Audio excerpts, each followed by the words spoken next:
Antonio, can you tell us what you, Antonio is helping out with the Social Security.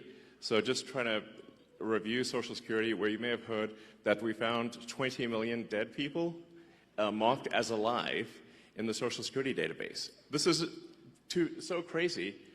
And then you'll notice there's a strange trend here where how many Social Security numbers were issued. Do you want to? Yeah, so let me tell you what happened here. We started at the top of the system. You want to talk about a lot of it? We started at the top of the system, mapping the whole system of Social Security to understand where all the fraud was. And there's a lot of great people there that showed us really a lot of waste. And so that came up with a big list of stuff they're working on. You've heard some of that already. But this is what jumped out at us. When we saw these numbers, we were like, what is this? In 21, you see 270,000 people, goes all the way to 2.1 million in 24. These are non-citizens that are getting Social Security numbers. Yeah, this is a mind-blowing chart. Yeah, just this literally blew us away. Like, we went there to find fraud, and we found this by accident. And this isn't political, by the way. My parents are immigrants.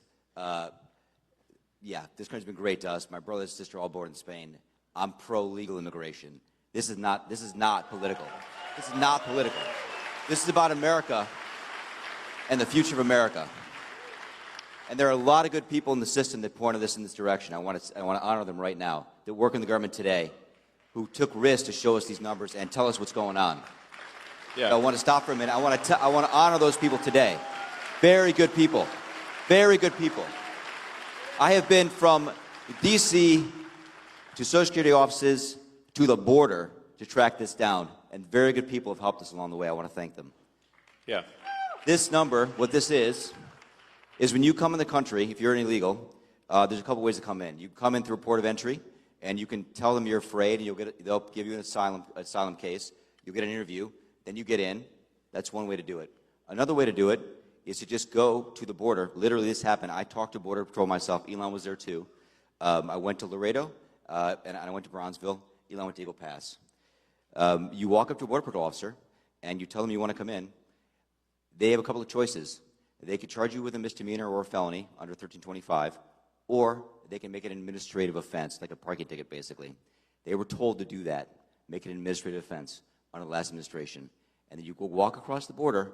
They do what's called a release from your own recognizance, and they give you an NTA, a notice to appear, which to appear to judge. The wait times on judges are like average 6 years. Look at Grok, you'll see it on immigration judges. There's only 700 of them. This is 5.5 million people. Okay? So what happens then? Once you're in the country and you got asylum through one of these pathways, and we mapped the whole thing out, you can apply for a work document. You file a 765. It's the work form. You get this form called the 766. That's the authorization. And then Social Security Administration automatically sends you in the mail your Social Security number. No interview. No ID. This is worth, just reiterating. It's not, people sometimes think that under the Biden administration that he was simply asleep at the switch. He wasn't asleep. They weren't asleep at the switch.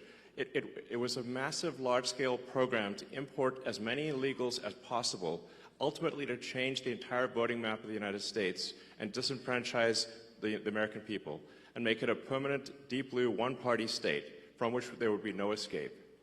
Look, if I hadn't seen this myself, I'm not sure I'd have believed it. I went through it myself and mapped it, and Elon is right. This is true. The defaults in the system from Social Security to all of the benefit programs have been set to max inclusion, max pay for these people, and minimum collection. That's what's happening. We found 1.3 million of them already on Medicaid, as an example. We've gone through, on every benefit program we went through, we found groups from this particular group of people, this 5.5 million people, in those benefit programs. And then what was really, really disturbing us was why. We're asking ourselves why. And so we actually just took a sample and looked at voter registration records. And we found people here registered to vote in this population, yes. And who did vote. And we found some by sampling that actually did vote. And we have referred them to prosecution at the Homeland Security Investigation Service. Yeah. Already. That is already happening. Right now. Yeah. And the truly disturbing thing, though, I just want you to know this, a truly disturbing thing to me, and the darkest thing about this to me, The voter fraud is terrible. But the human tragedy this created is extraordinary, because what you don't understand, and people don't know, and Americans need to know, that's why I'm here, is that human traffickers made $13 to $15 billion off of this. Okay? That's the money that's going around the world, moving people around the world to our borders because of these incentives. How does it work? What happens? Hey, if you're in Africa and you're in Central America, you got to walk up through Mexico and through Central America. Who do you pay? You pay the narcos, you pay the traffickers, right? And we were told by ICE, it's between $20,000 and $500, depends where they pick you up, to walk across all those countries and get all the way up to the border. Where's that money goes? It goes to the cartels. It goes to human traffickers, right? There are 30,000 children that have not appeared on the notice to appear already. ICE knows this. 30,000 children, 270,000 children didn't even get notices to appear. ICE told us that kids are being trafficked back and forth across the border to complete families to make this easier. This is a human tragedy. It's not just the money, it's the people and the kids. And how many of these people died on the way up here that didn't make it in? What happened to them? We created a system here that created an incentive for people to come and be taken advantage of by these traffickers. And how do you think they get paid? Well, you're in Africa, Central America, you got $20,000 or $10,000 or $5,000 to pay these traffickers? No, you don't. What happens? You come in, then you owe them the money. You're an indentured servant. If you don't pay them, what happens? What do? They kill your mother, they kill your brother, they kill your family. What happens next? That's what we discovered. And I have to tell you, it's tragic to me. The tragedy, the human tragedy this created is extraordinary. That's the real problem. This is America. We don't do this here in America. Yeah. We don't do this here in America. People come here legally, and that's great. Elon came here legally. My parents came here legally. That's the way to do it. This is outrageous. Yeah, it's pretty wild. I mean, you can see, because there's still actually a lot of people out there, especially in the sort of center third of the country, that somehow think this is made up by the right, or it's like some fiction. It's not, that it's somehow not true, but it is absolutely true. And you can see that if you look at things like the state of New York, which tried to make it legal for illegal immigrants to vote in the state of New York. That was only shot down by the New York Supreme Court a few weeks ago. And California has made it health care available to all illegals in the state. And they initially claimed that it would only cost $3 billion. It's now $9 billion and climbing. So it's really, if you create a massive financial incentive for people to come to the United States illegally, then that's what they will do.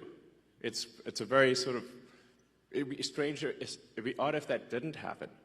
So the thing that actually has the Democrats losing their mind by far, the real reason for these attacks and sort of the burning of the cars and everything is that we're going to turn off the payments to illegals.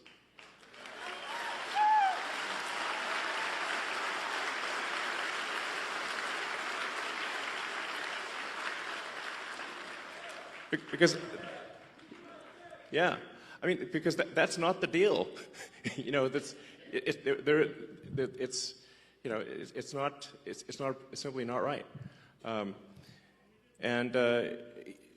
You know, if you look at that thing with the Roosevelt Hotel and, like, you know, the luxury hotels in New York, where the Federal Emergency Management Agency funds were being used to house illegals in luxury hotels in New York that the average American can't afford. And they were giving a welcome package and $10,000 debit cards and everything else.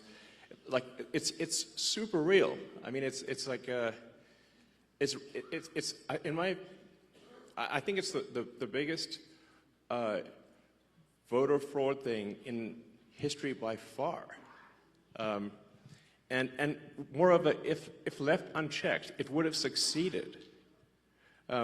As Antonio mentioned, the time frame for going from asylum to citizen is roughly 5 years. Yep.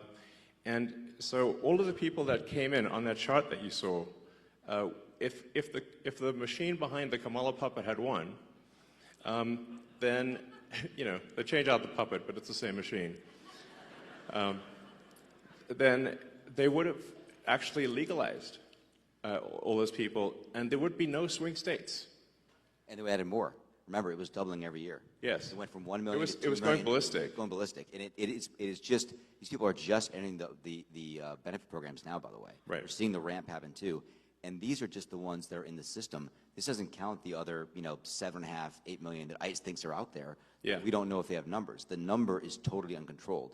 The voter ID requirement in this state is super important because of this. Yes. Because the Social Security number, it's not supposed to be a federal ID number, but it basically is. That's how you access all the benefits.